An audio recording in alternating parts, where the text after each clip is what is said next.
भारतीय जनता पार्टीची सत्ता या पिंपरी चिंचवड शहरामध्ये आली त्या दिवसापासून या शहराचं वाटोळं चाललं। नौका उमेदवार दिलाय आणि हा जाणीवपूर्वक शहराध्यक्षांच्या पुढे तो नौका असल्याचं कारण नाही। बांगड्या भरल्या नाहीत का इथून लंगोट जरी बांधला तरी वस्ताजाक जाऊनच तयार व्हावं लागतं। काय परिणाम होतो? पण बोलायचं बोलेगा तो कान काटेगा। वारं फिरले 100% वारे फिरले।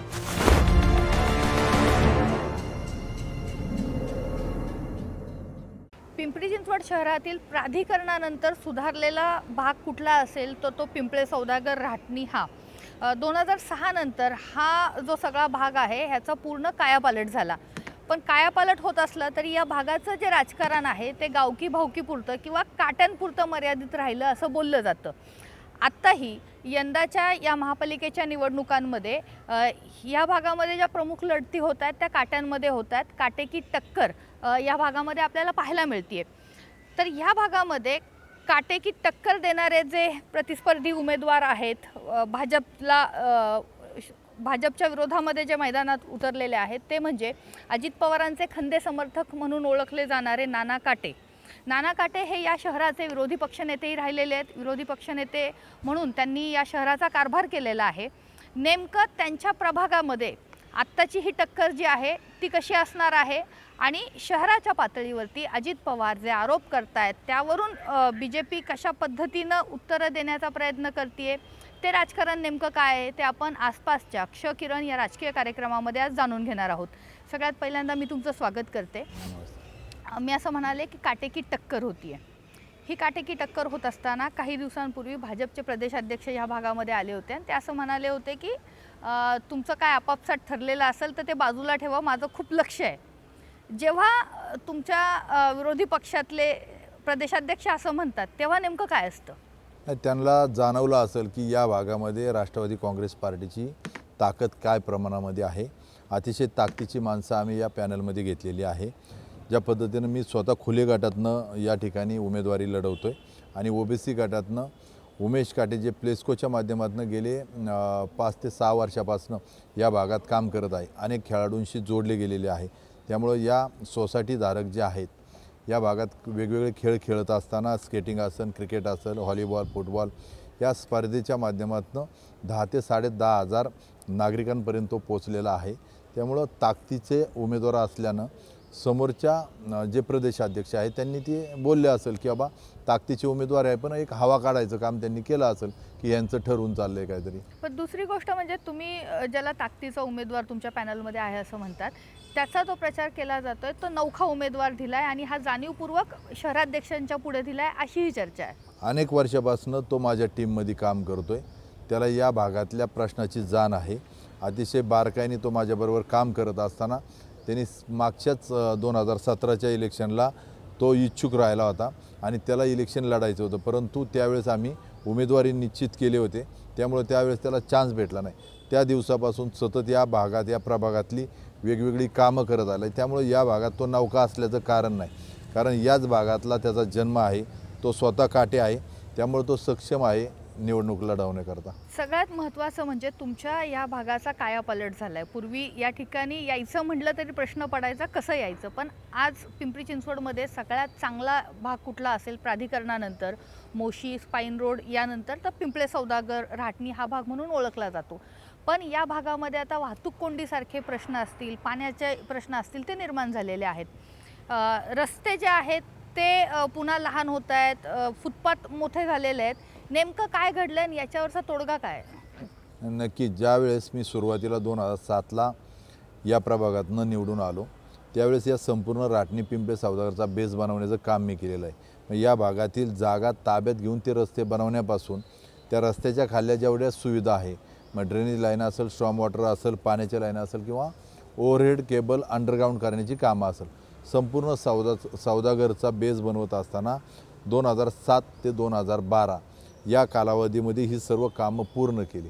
परंतु 2006ला ज्यावेळेस 2012ला ज्यावेळेस महिला वाढ झाला त्यावेळेस मी माझी मिसेस शीतल काटे हिला उभी केली। संपूर्ण पिंपळे सौदागरमधनं इतकं वोटिंग झालं की पिंपरी चिंचवडच नव्हे तर पुणे शहरातून देखील हाय वोटिंगनी ती निवडून आलेली आहे। त्यामुळे हे या भागात आम्ही सतत आमचा आणि लोकांचा जो कनेक्ट आहे आणि या भागाची डेव्हलपमेंट करत असता जरी आपण जर पाहिलं की या भागात तुम्ही म्हणता की रस्ते छोटे होत चाललेत, परंतु या भागाला राहण्यासाठी पसंती प्रत्येक माणूस देतो. याचं कारण या भागात सर्वात जास्त फॅसिलिटी आहे. 2.25 किलोमीटरचं लिनियर गार्डन आहे. 5 एकरमध्ये राजमाता जिजाऊ उद्यान डेव्हलप केलेलं आहे. त्यामध्ये आम्ही 7 वंडर गार्डन देखील नव्याने चालू केलेलं आहे. जगातील 17 आश्चर्य त्या ठिकाणी डेव्हलप केलेली आहे. या भागामध्ये पाण्याची समस्या तुम्ही म्हणता जाणवती, परंतु या भागात जवळजवळ 20-20 लाख लिटरच्या 2 पाण्याच्या टाक्या, एक 18 लाख लिटरची पाण्याची टाकी, अशा 58 लाख लिटर पाण्याच्या टाक्या बनवलेल्या आहे. प्लेग्राऊंड चांगल्या पद्धतीचे डेव्हलप केलेले आहे. योगा पार्क म्हणून अजून आम्ही एक गार्डन त्या ठिकाणी डेव्हलप करत असताना पिंपरी चिंचवड शहरातील खेळाडूंची मागणी पाहता क्लाइम्बिंग वॉल त्या ठिकाणी उभारलेली आहे. जगातील सर्वात उंचीची वॉल त्या ठिकाणी बनलेली आहे. मागच्या महिन्यामध्ये त्या ठिकाणी आंतरराष्ट्रीय स्पर्धा झाल्या. राज्याच्या कानाकोपऱ्यातून अनेक खेळाडू त्या ठिकाणी आले होते. त्यामुळे या पिंपरी चिंचवड शहरामध्ये झपाट्यानं डेव्हलप झालेला वार्ड राहटणी पिंपळे सौदागर आहे. एक मॉडेल तयार करण्याचं काम गेले अनेक वर्षापासून राज्याचे उपमुख्यमंत्री माननीय अजितदादा पवार यांच्या मार्गदर्शनामध्ये आम्ही या भागाचं काम करत आहोत. दादा जसे पिंपरी चिंचवड शहराचे शिल्पकार म्हणून ओळखले जातात, ज्या पद्धतीनं राष्ट्रवादी काँग्रेस पार्टीला 2002 ते 2017 या कालावधीमध्ये सत्ता दिली होती आणि त्या सत्तेच्या माध्यमातून एक हाती सत्ता असल्या कारणानं एक कारभारी, सक्षम कारभारी होता, जो कारभारी ग्राउंड लेवलला जाऊन काम करत होता. या भागातील नेत्यांवरती त्यांचा वचक असल्या कारणानं संपूर्ण पिंपरी चिंचवड शहराचा चेहरामोहरा बदलण्याचं काम दादांच्या माध्यमातून झालं आहे.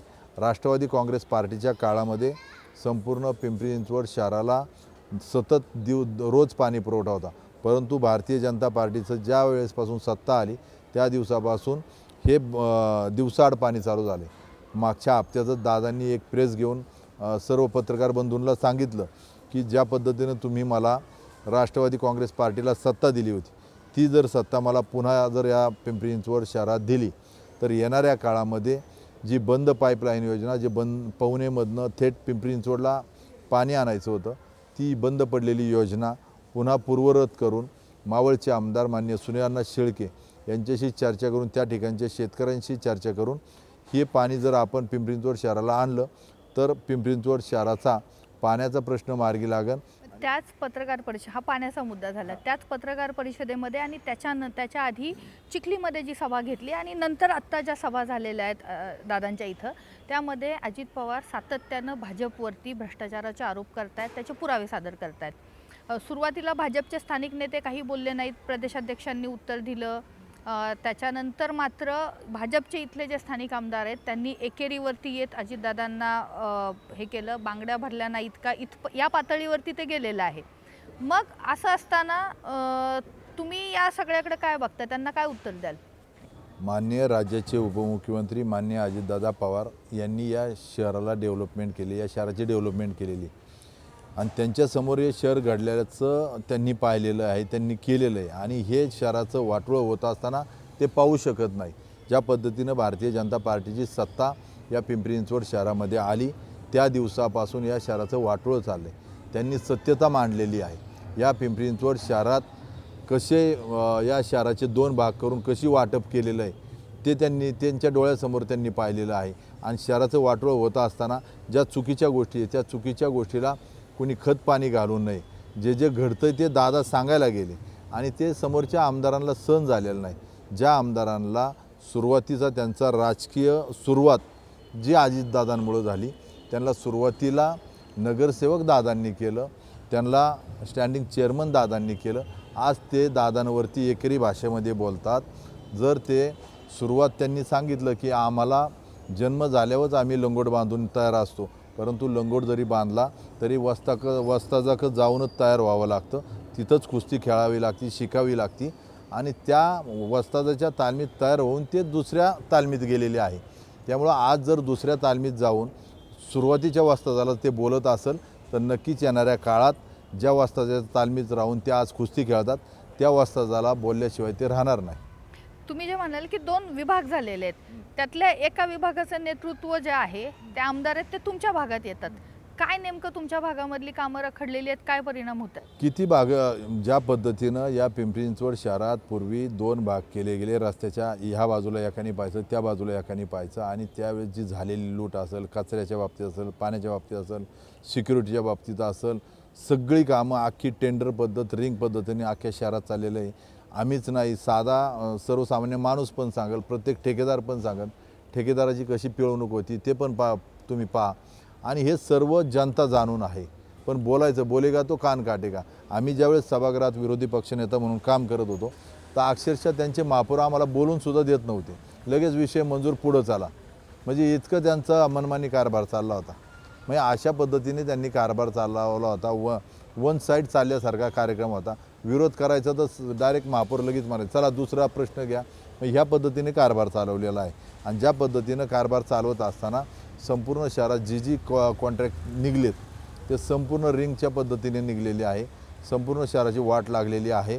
इथं कुणी कोणाला बोलायला नाही, कुणी कोणाला बोलणार नाही. आज तुम्ही जर पाहिलं तर राष्ट्रवादी काँग्रेस पार्टीची जे नगरसेवक होते त्यांना देखील असंच आम्हीच दाखवून, जसं दादांनी सांगितलं की आम्हीच दाखवून घेतलेलं आहे. त्यांची जर एवढी ताकद होती या शहरात, त्यांनी त्यांचा उमेदवार तयार करून लढवायचा होता.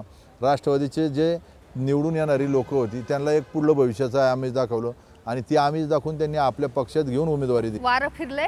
100% वारं फिरले. आता तुम्ही पाहिलं असेल, 128 पैकी सगळ्या जागा आम्ही लढवत होतो, परंतु मधल्या काळामध्ये काही जागी शिंदे साहेबांचं युती, त्यांच्याबरोबर काही ठिकाणी युती झालेली, काही ठिकाणी पवार साहेबांच्या पक्षाबरोबर युती झालेली आहे.